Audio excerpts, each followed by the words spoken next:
Ако досега чувањето рибки, кучиња или мачки во домашни услови беше најмногу застапено, во последните неколку години во регионот се појавува нов тренд. Мини зајаците или познати меѓу одгледувачите како лавја глава се почесто се чуваат како домашни миленици.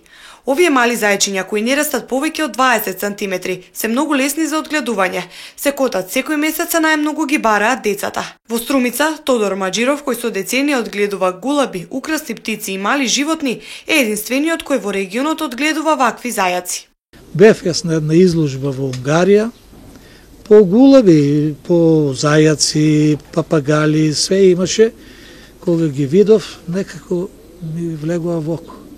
И викам да и јас да си ги имам и си ги земам за себе, си ги чувам веќе, јас имам веќе 3 години како ги одгледувам, ама полека гледам расте трендот и сега не ми останува мало зајче.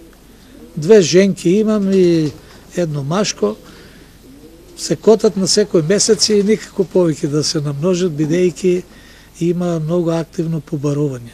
И има повеќе врсти од нив, но лавја глава се најактуелни и најубави.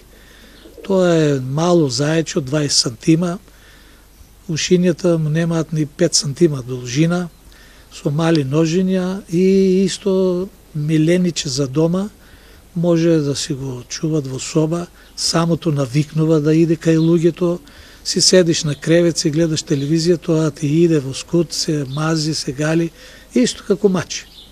И во Скопје е доста распространето, ама со тоа како ми ги купуваат малите зајчиња, значи доста распространето веќе и во Струмица.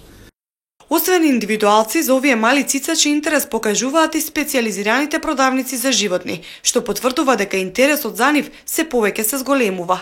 И има бараат од Јевгилија, бараат од Радовиш, имаше еден одгледувач од Радовиш, бараше да ги промениме машките за да не бидат крвно, ама кај мене не се крвно, така да не бех заинтересиран за тоа нешто. А во Скопје многу порано почна тај тренд. И таму може да ги видиш и по кафичи, и по улица, во ракот. И мало е тоа, чисто мало. Ако имаш некој поголем джеп, може и в джеп да си оставиш. Одгледувањето на овие зајаци кои уште се нарекуваат теди бара исто внимание како и за останатите животни кои ќе се решиме да ги чуваме дома. Соодветната храна, хигиена и внимание се најважни за нивното здравје, но и за луѓето околу нив.